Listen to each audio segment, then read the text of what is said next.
प्रकृति के बीच में जाएं, पंछी बोलते हो तो अपना फोन वोन, क्योंकि हम तो सारे पंछी की आवाज भी फोन में ही सुनने की कोशिश करते हैं, अपना फोन बंद करके थोड़ा नेचर के साथ जाके तो देखिए। जो आनंद और जो शांति वहां है उसे दिल में भर के घर लेकर के आइए, आपकी जिंदगी महक उठेगी।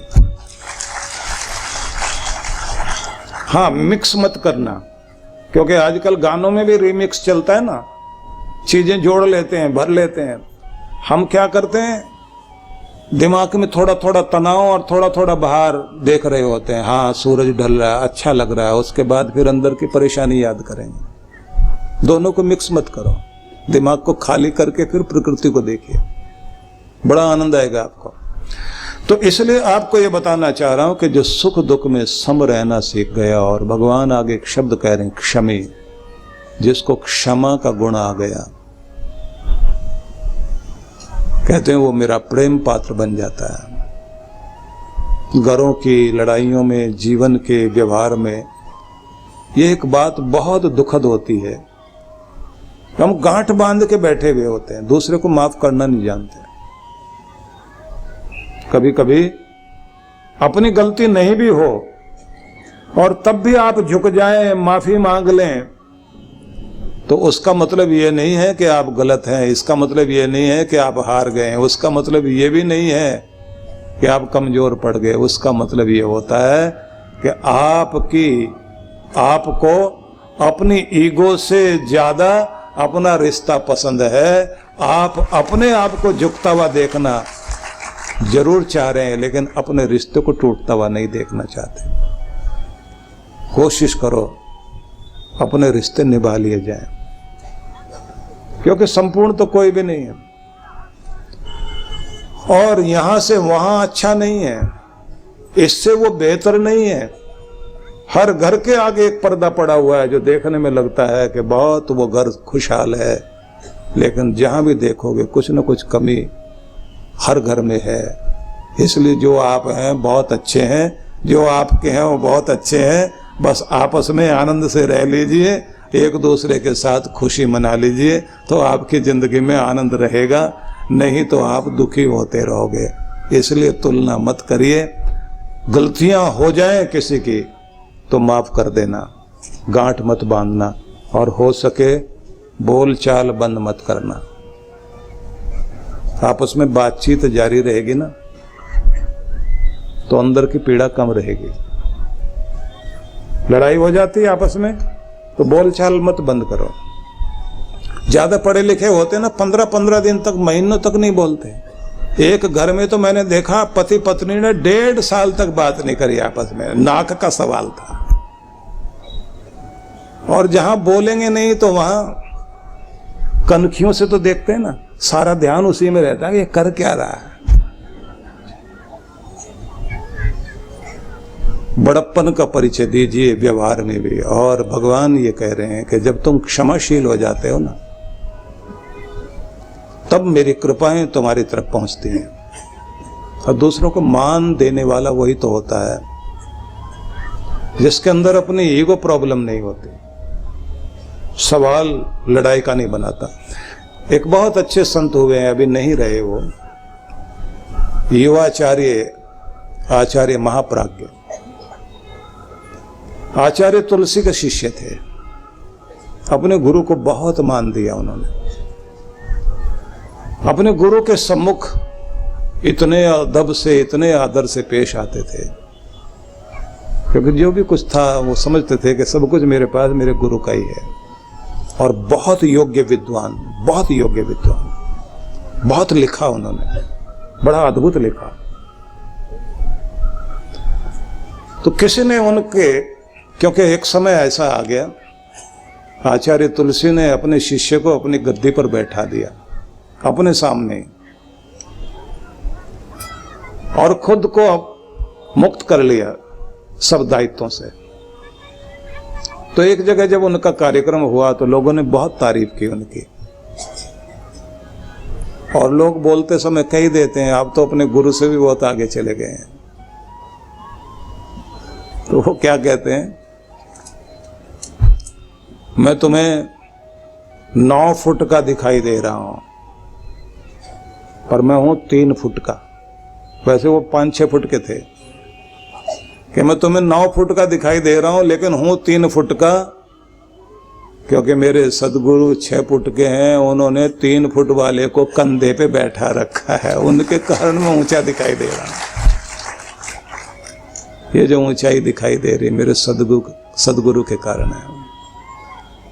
और ऐसा बोलते ही उनकी आंख में आंसू आ गए। पता लगता है ना कि प्यार कितना है अंदर उभर आया बाहर, जो हर पल हर रूप में अपने बड़ों को मान दे, हर रूप में कृतज्ञ रहे, अपनों के बीच में भी उनके किए हुए एहसानों को माने और उनकी गलतियों को भी क्षमा करने के साथ साथ अपने मन में किसी तरह की गांठ ना पाले, तो वो स्वर्ग तो बनता ही है घर। लेकिन भगवान श्री कृष्ण तो कहते हैं कि मेरे प्यारों की पहचान पूछना चाहते हो तो बस यही पहचान है मेरे प्यारों की। ऐसे ही लोग हैं जिनको मैं प्यार करता हूं, वो मेरे प्यार के काबिल हैं। और आगे जाके तो उन्होंने और भी अद्भुत शब्द कहे, संतुष्ट सततम योगी यत्तात्मा दृढ़ निश्चय मई अर्पित मनोबुद्धिर यो मद भक्त समे प्रिय। अगले श्लोक में जाके कहा, ये 8 अमृत की बूंदे हैं 12वें अध्याय में, गीता के 12वें अध्याय का ये अमृताष्टकम। ये आपके पास लिखा नहीं, आपके दिल पर लिखा हुआ होना चाहिए कि मेरे भगवान को क्या पसंद आता है। तो उन्होंने कहा संतुष्ट सततम योगी, सतत संतुष्ट जो रहता है ऐसा जो योगी है, जो परमात्मा का भक्त है, जो दिया जितना दिया जैसा दिया जिस स्थिति में मैं रह रहा हूं उसमें संतुष्ट होकर तृप्त होकर धन्यवाद के गीत गाने लग जाए, भगवान का धन्यवाद करता हुआ प्रसन्नता अनुभव करता हुआ जिए। कहते हैं ये पहली पहचान है उसकी कि जो परमात्मा का लाडला है वो ये शिकायत नहीं करता कि कम क्यों है और दूसरे के पास ज्यादा क्यों है। और कमाल तो ये है, परमात्मा के ध्यान में बैठने के बाद भी यत्तात्मा दृढ़ निश्चय, वो जुड़ा रहता है। वहां से उठा घर में भी जा रहा है, तो साधना करने के बाद मान लीजिए पार्क में साधना करके आया या किसी नदी सरोवर के किनारे बैठकर आया या मंदिर में बैठकर आया, वहां से जो ध्यान करके उसके अंदर प्रेम और आनंद की लहर पैदा हुई, अब वो घर के लिए जाने लगा, तो उसकी हरकत कैसी होगी। अपनी गाड़ी का दरवाजा भी अगर खोलेगा, प्यार से चाबी लगा के आराम से दरवाजा खोला, प्यार से बैठा, गाड़ी को स्टार्ट किया बिना किसी इरिटेशन के, प्यार से गाड़ी को चलाता हुआ पूरी मस्ती में जैसे गुनगुनाता हुआ जा रहा, और उसके सामने से कोई जिक जैक करते हुए गाड़ी चलाता हुआ सामने से आ रहा है, हॉर्न बजाता हुआ टेढ़ा मेढ़ा अजीब तरह से गाड़ी चलाता हुआ कोई आ रहा है, ये अपनी गाड़ी को साइड में लेकर आराम से चलता जा रहा है और उसकी तरफ मुड़ के प्यार से देखता है, जबकि आमतौर से ड्राइवर के मुंह से गाली जरूर निकलती है। किसी को देख लेना ऐसे करते हुए कि खुद तो मरेगा, दूसरे को भी मारने में तुला हुआ है। क्योंकि कुछ लोग होते हैं ना, सरस्वती माता हंस पे बैठ के चलती हैं और यमराज भैंसे पर चढ़ के चलता है और भैंसे का कोई नियम नहीं होता। तो कुछ लोग जो है वो भैंसे भी चढ़ के चल रहे होते हैं, बैठे वो कार पे ही होते हैं, पर वो समझ लीजिए कि वो गाड़ी को ही भैंसा बना रखा उन्होंने। अब ऐसा आदमी जो चला जा रहा है, वो अपनी गाड़ी चलाते हुए जो बहुत प्यार वाला भगवान की भक्ति करके आया, आराम से जाके अपने घर गाड़ी पार्क की और आसपास के मौसम को याद करते हुए आज का दिन का नाम बोलेगा, आज इतनी तारीख, ये वाला दिन, ये महीना, ये समय, इस गोत्र वाला मैं आज इस समय इस क्षण का आनंद लेते हुए अपने घर की तरफ प्रवेश कर रहा हूँ। मैं आज बहुत आनंद में हूँ, मैं बहुत खुश हूँ, हर पल मेरी जिंदगी में खुशियाँ हैं। भगवान ऐसा चमकता हुआ सुनहरा दिन मुझे रोज देना, मेरे घर में खुशहाली देना। और अपने घर की तरफ देखता हुआ मुस्कुराता है कि ये मेरा प्रेम मंदिर है, मेरे संबंधों का संसार। अब आप चलते हुए देख रहे हैं व्यक्ति को, घर के द्वार पर जाकर खड़ा हुआ, अब बैल बजाता है तो एक बार अंगूठा लगाया, बैल बजाई और चुपचाप प्यार से प्रतीक्षा कर रहा है। अंदर परमात्मा का प्यार वहां तक आया ना। अब दूसरे आदमी को सोचिए, अब दूसरे दिनों को देखिए, जिस समय वो इरिटेट होता है, घर में आया, दरवाजे पर आया तो जोर जोर से ऐसे ऐसे बैल बजाएगा, और उसके बाद बैल बजाने के बाद भी 4 बार दरवाजा ठोकेगा और अंदर से आवाज आएगी, चल के आएंगे, हवाई जहाज पे बैठ के नहीं आएंगे, आप थोड़ा धैर्य रखिए। और इधर ये इतनी देर लगाई दरवाजा खोलने में, और अंदर जाएगा, जूते एक इधर पटक वो उधर पट, और वहां उसके बाद सोफे पे धम से जाके बैठेगा और गुस्से में चारों तरफ देखेगा, लगता है पुलिस वाला घर में इंस्पेक्शन करने आ गया। लेकिन वैसा नहीं, ये व्यक्ति कैसे आया? प्रतीक्षा कर रहा है, द्वार खुला, मुस्कुरा कर देखता है। घर के अंदर पहुंचा, अपने बच्चों को, अपने घर को एक मेहर भरी नजर। ध्यान रखना, सबके जीवन का एक नियम माना जाता भक्ति करने के बाद कि आप परमात्मा से जुड़े तो उसके बाद सर्व मंगल कामना करनी है आपने, सर्वे भवन्तु सुखिनः ये बोलना है। लेकिन उसी के साथ में बोलना है, गॉड ब्लेस मी, भगवान मुझे भी तू आशीर्वाद दे। और फिर उसके बाद ब्लेस करो अपने घर परिवार को, मेरे घर परिवार को भी तू आशीर्वाद दे, इसमें रहने वाले सभी जितने भी सदस्य हैं भगवान सबको खुशहाल करना, अपनी मेहर देना। जब तक आप प्रार्थना करने के बाद अपने घर को के लिए मंगल प्रार्थना नहीं करते, तब तक कृपा नहीं आती आपकी तरफ। हर एक को प्रार्थना करने के साथ सबके लिए मंगल कामना करनी, और सबके मंगल कामना करने के साथ साथ हर व्यक्ति को अपने घर के लिए और अपने लिए भी प्रार्थना करनी चाहिए।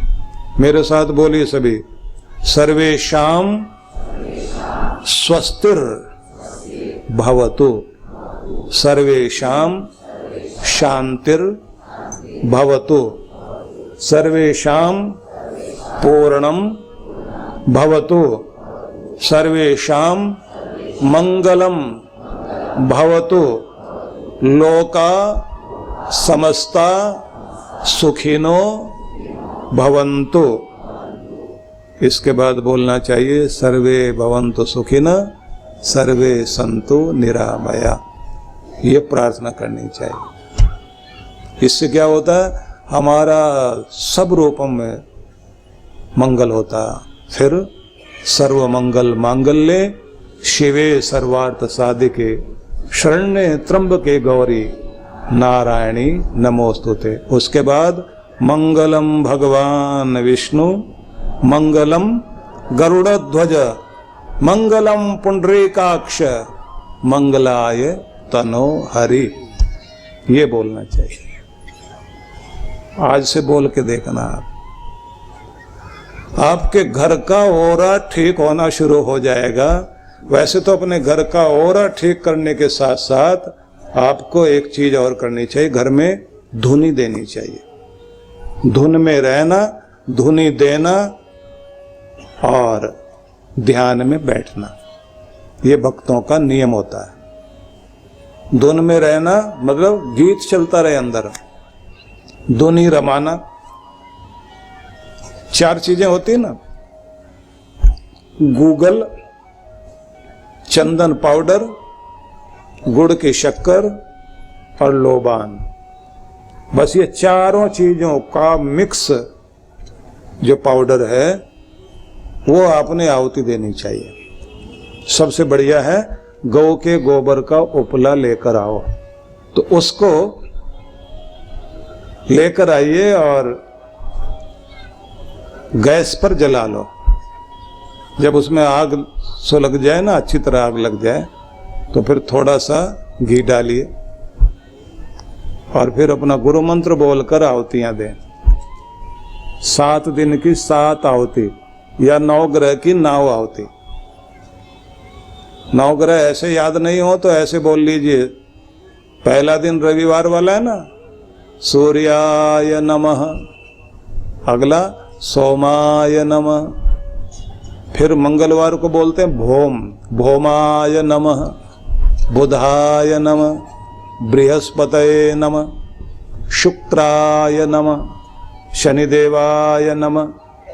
7 हो गए, अब 2 रह गए, राहुवे नमः, केतवे नमः। तो 9 आहुति दी। सर्वे ग्रह शांतिकरा भवन्तु। तो 9 आहुति दी और देने के बाद वो धुआं जो होने लग गया ना, सब कमरों में घुमाते घुमाते और आंगन में जाके रख दीजिए। सारे घर की अला बला निकलकर आसमान में उड़ जाएगी और आपके घर का ओरा क्लीन हो जाएगा। सबको नियम बना लेना चाहिए। आप अपने घर में बरकत लाना चाहते हैं, इसको बोलते हैं दारिद्र्य नाशक यज्ञ सामग्री। अपने घर का ओरा ठीक करना, अपने घर में सौभाग्य लाना, बिना बात के झगड़ा होता है। किसी का मंगलवार वाले दिन पहले घबरा जाते हैं, मंगल को झगड़ा होता है। कुछ तो बोलते हैं मंगल क्या है जी, हमारे लिए तो दंगल है। और किसी का झगड़ा शनिवार को, शनिवार आते ही, और किसी का वैसे नहीं झगड़ा होता। ननद जब आने वाली होती है ना, उनको लगता है जब भी आएगी झगड़ा करा के जाएगी, 15 दिन तक घर में झगड़ा चलेगा। जैसे ही समझौता होगा, शांति होगी, फिर सूचना आ जाती फिर आने वाली है। किसी के घर में किसी कारण झगड़ा, लेकिन अच्छी बात यह है अपने घर का ओरा ठीक करें। और ये ध्यान रख लीजिए, ये ऐसी चीज है, अगर आप इसको आंगन में रख देंगे, धुआं निकलकर पड़ोस में भी गया ना, उसका भी भला करेगा। नहीं तो ऐसा होगा आपका निकलकर पड़ोसी को लग गया तो फिर वो भी क्या करेगा, ढूंढ के लाएगा ये सामग्री मिलती कहाँ है। फिर आपकी तरफ एग्जॉस्ट फैन लगाएगा और फिर आप खेलेंगे बैडमिंटन। गेंद इधर से उधर, उधर की गेंद इधर। कभी भी किसी भी महान पुरुष को ऐसी कोई चीज नहीं बतानी चाहिए जो हमारा निकले और दूसरे को लगे। हमारा भी भला और दूसरे का भी भला। जब सबका भला होता है तो आपका और भला होता जाता है। अपने घर का ओरा ठीक करना। संतुष्ट सततम योगी यत्तात्मा दृढ़ निश्चय, जो हर पल भगवान से जुड़ा हुआ है, जिसका निश्चय दृढ़ है। मई अर्पित मनोबुद्धि यो मद भक्त समे प्रिय, जिसने अपने मन और बुद्धि को मुझे अर्पित कर दिया है। भगवान कहते हैं बस ऐसा ही मेरा लाडला, मेरा प्यारा होता है। ऐसे व्यक्ति को ही मैं अपना अनंत प्यार देता हूँ। भगवान श्री कृष्ण को जगत गुरु कहा जाता है। कृष्ण वंदे जगत गुरु। गीता एक ऐसा संवाद ग्रंथ है जिसमें गुरु और शिष्य का अद्भुत संवाद सुनने को और देखने को मिलता है। पूछने वाला अर्जुन होना चाहिए। अर्जुन का अर्थ होता है जो श्वेत है, दूसरा अर्थ उसका होता है जो सरल है, जिसमें ऋजुता है। कृष्ण का अर्थ ही एक तो काला, तो सफेद पे काला बहुत अच्छे से चढ़ जाता है। सफेद कागज लिखे जाने वाले जो अक्षर हैं वो काले अक्षर हैं। देखा जाए तो राम जी का स्वरूप जो है बड़ा ही सीधा सरल रूप है। उनकी गाथा भी सीधी सादी गाथा है। राम जी का नाम भी अगर लिखना हो तो बहुत सीधा सा राम लिखा जाता है। और कृष्ण तो लिखने में भी थोड़ा टेढ़ा है, और वो हैं भी बांके बिहारी, टेढ़े ही खड़े होते हैं। और नाम भी ऐसा है कि बोलने से होठ भी टेढ़े हो जाते हैं। कृष्ण कहते हैं, ऐसे होठ भी टेढ़े हो जाते हैं। खुद टेढ़े और दूसरे को टेढ़ा कर दें। लेकिन असल में तो ये नाम ही ऐसा टेढ़े को भी सीधा करने वाला नाम है, इसलिए ये गुरु का रूप है। लेकिन पूछने वाला अर्जुन जैसा होना चाहिए। सीधे भाव से ये पूछ रहा है। तो कृष्ण भगवान ने जो संदेश दिया, उस संदेश को हम लोग सभी मनन चिंतन कर रहे हैं। और यहाँ जिस बिंदु पर हम लोग पहुंचे हैं, वह बिंदु है कि 8 अमृत बिंदु भक्ति के भगवान श्री कृष्ण ने गीता के 12वें अध्याय में दिए, जिसको हम अमृताष्टकम के नाम से जानते हैं। भारत के कवियों ने अपनी भाव कथाएं लिखी और उन भाव कथाओं में बड़ा सुंदर भाव व्यक्त किए। उन्होंने कहने के लिए कहा कि राम जी आए थे, दिन के 12 बजे वो प्रकट हुए, उन्होंने अवतार लिया।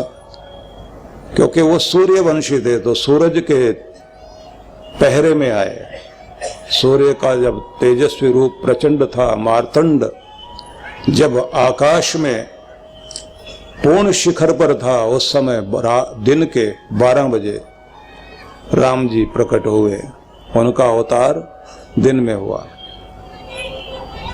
तो कवि लोग अपने ढंग से लिखते हैं, कहते हैं कि उस समय सब देवी देवता देखकर बहुत प्रसन्न हुए।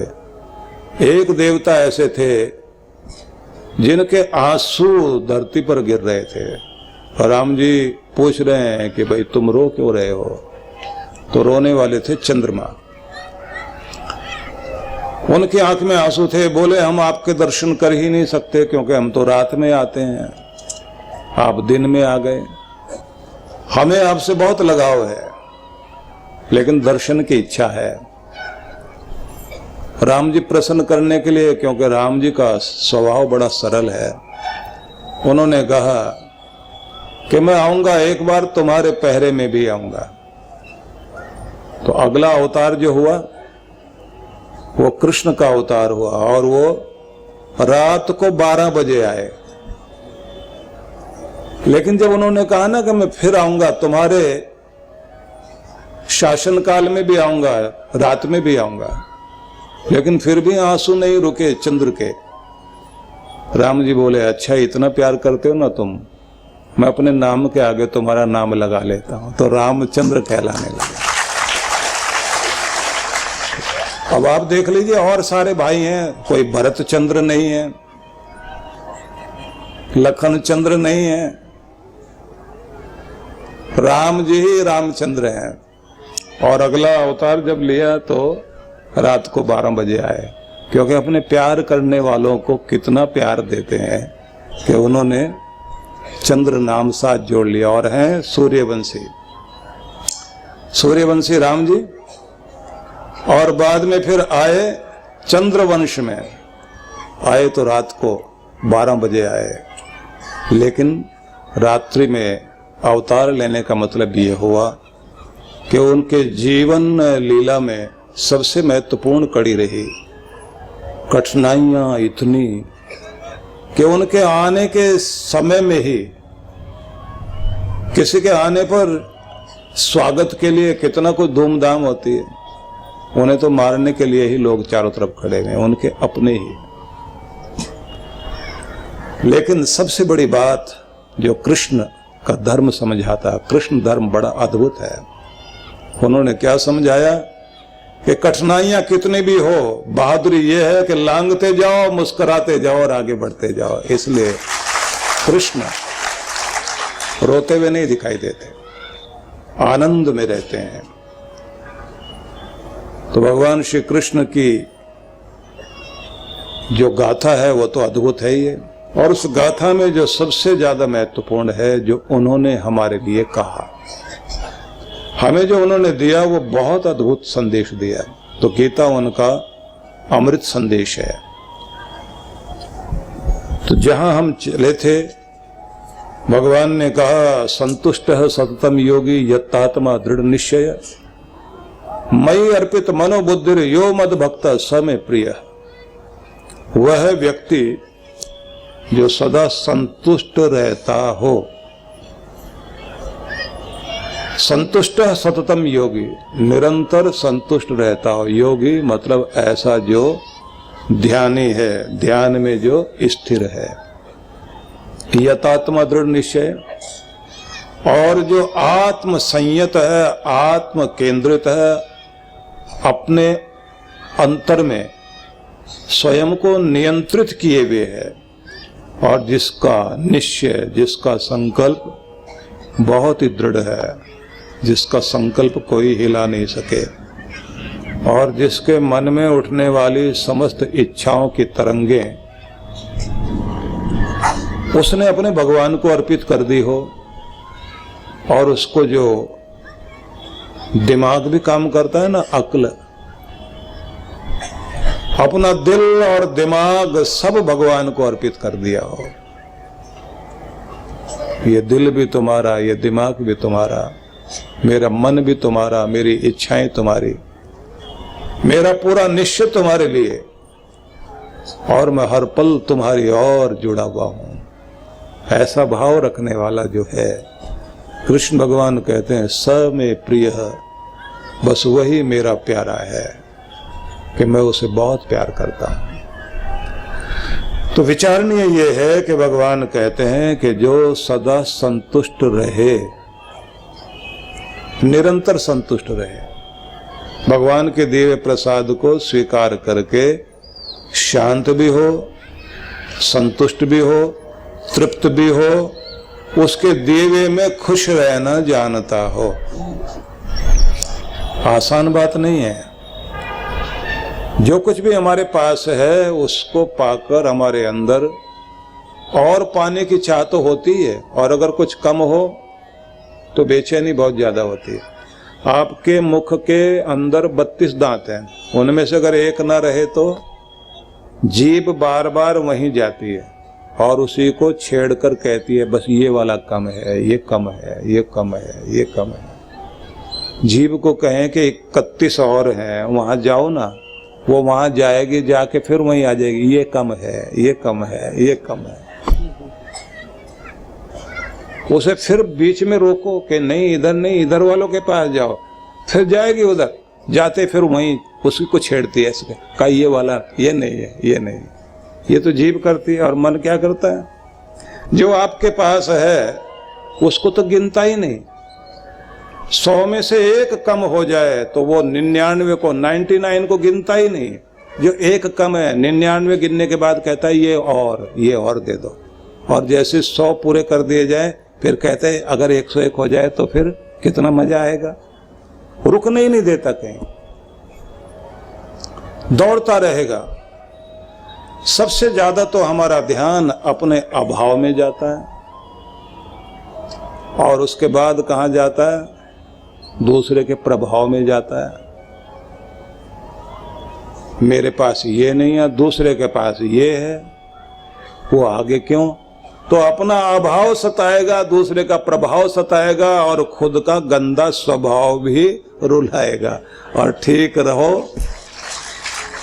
तो सबसे पहले स्वयं का स्वभाव ठीक करो, और जो जीवन में अभाव है उसके लिए ये तो किया जा सकता है कि हम आगे बढ़ें, अपने जीवन की कमियों को ठीक करें, लेकिन दुखी होना नहीं है। परमात्मा के दिए को पाकर आनंदित रहने में ही, संतुष्ट रहने में ही जीवन उत्कृष्ट बनता है। और अगर आप दुखी होते रहे, जो कुछ है हमारे पास उसका तो सुख मनाया नहीं, और के कारण हम दुखी होते रहे, तो ये ध्यान रख लेना जीवन में कभी खुश हो ही नहीं पाएंगे। एक अच्छे फकीर हुए हैं, उन्होंने लिखा कि मैं अपने इबादत गाह में गया तो था ये शिकायत करने के लिए कि मेरे कपड़े भी अच्छे नहीं, क्योंकि बादशाह ने मुझे बुलाया है अपने दरबार में, और आज मैं अपने कपड़ों को देख रहा था तो अच्छे कपड़े नहीं मेरे पास, कपड़े फटे हुए हैं। मेरे पास गरीबी दी तूने। तो शिकायत करने गया, लेकिन कहता है कि जब सीढ़ियां चढ़ने लगा अपनी इबादत गाह के लिए, तो वहां एक लंगड़े आदमी को जाते हुए देखा जिसका एक पांव नहीं है, और जब वो चढ़कर गया कि मैं वहीं रुक गया कि मेरे पास तो कपड़ा ही फटा हुआ है, इसकी तो टांग भी नहीं। तो जब वो लौटकर आया कहता है कि मैं वहीं खड़ा खड़ा इंतजार कर रहा हूं और मन में सोच रहा हूं कि आज तो लगता है शिकायत करने वाले ही भगवान के दरबार में जा रहे हैं। कि जब वो लौटा तो मैंने उससे पूछा, कराई शिकायत? बोले किस बात की? एक टांग नहीं है इसके लिए? एक टांग है, उसके बाद भी सिर उठाकर जी रहा हूं और अपने लिए कमा रहा हूं और अपने बच्चों के लिए कमा रहा हूं। मैं उसको थैंक्स करने गया था कि भले ही एक टांग नहीं है लेकिन हिम्मत तूने बहुत दी, मेरे मन में शांति दी और मेरे चेहरे पर मुस्कुराहट दी। ये मेहर बनाए रखना कि मेरी हिम्मत ना टूटे।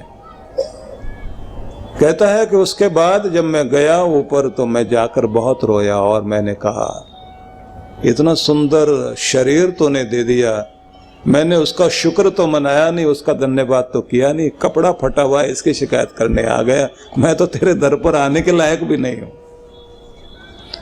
हम लोग अपने जिंदगी में जो कुछ पाया उसके प्रति तो भगवान को धन्यवाद कर नहीं पाते। जो जीवन में छोटी मोटी कमी रहेगी रोज उसकी शिकायत करते रहते हैं, और जब ये शिकायत करते हैं तो जिंदगी में शिकायतें बढ़ती चली जाती हैं। तो जो सतत संतुष्ट है धन्यवाद वही करेगा,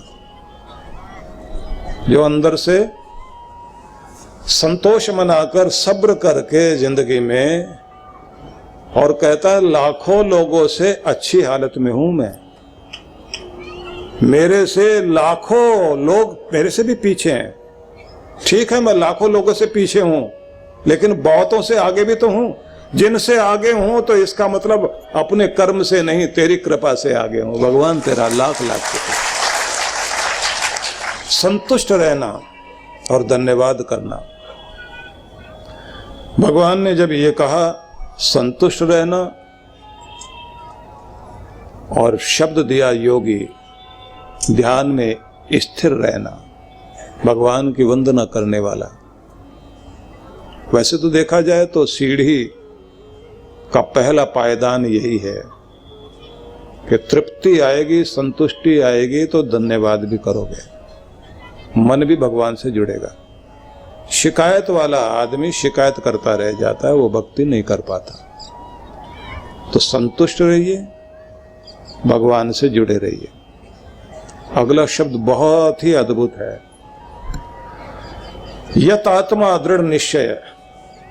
जो जुड़ा हुआ है भगवान से और स्वयं को नियंत्रित किए हुए है, खुद को कंट्रोल करना जानता है।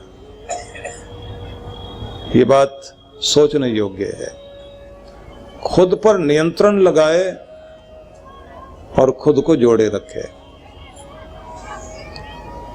हमें हर दिन एक प्रैक्टिस जरूर करनी चाहिए कि क्या हमारे ऊपर कंट्रोल है या नहीं है। इसकी शुरुआत की जाती है जब आपके पास आपकी थाली में आपकी पसंद वाला खाना आए और नापसंद वाला भी हो, तो आपका ध्यान सबसे पहले उसे खाने में जाता है जो आपको पसंद आता है, और जो नहीं पसंद होता उसको तो थाली में से अलग हटा देते हैं। और जबकि पता है कि सेहत ये देने वाला ये है जिसे आप पसंद नहीं कर रहे, तो किसी को करेले, किसी को मेथी की सब्जी पसंद नहीं आती, किसी को अन्य सब्जी पसंद नहीं आती। लेकिन देखा जाए बहुत लोग हैं ना जिनको आंवला पसंद नहीं आता। आंवला समझिए कि तराजू में एक तरफ सारे फल रखिए और एक तरफ आंवला रख दीजिए, तो कहते हैं आंवला फिर भी भारी पड़ेगा। इतने गुण हैं उसमें कि व्यक्ति को स्वस्थ तरोताजा रखने के लिए, आपके चेहरे का ग्लो बनाए रखने के लिए आंवला बहुत काम की चीज है। ज्यादातर लोगों के जीवन में ऐसी चीजें होती हैं जो अपने आप को नियंत्रित नहीं कर पाते। अच्छे पढ़े लिखे लोगों में भी देखा गया है, ऐसी चीजें खा रहे होते हैं, क्योंकि खुद पर नियंत्रण नहीं है ना। और जब नियंत्रण नहीं है तो जो अखाद्य है उसे भी हम खाने लग जाएंगे, और जब उसे खाएंगे तो जीवन और खराब होता है। एक उदाहरण देना चाहता हूं आपको। कई बार हम लोग ऐसी चीजें भी बता देते हैं, कहते हैं ना कि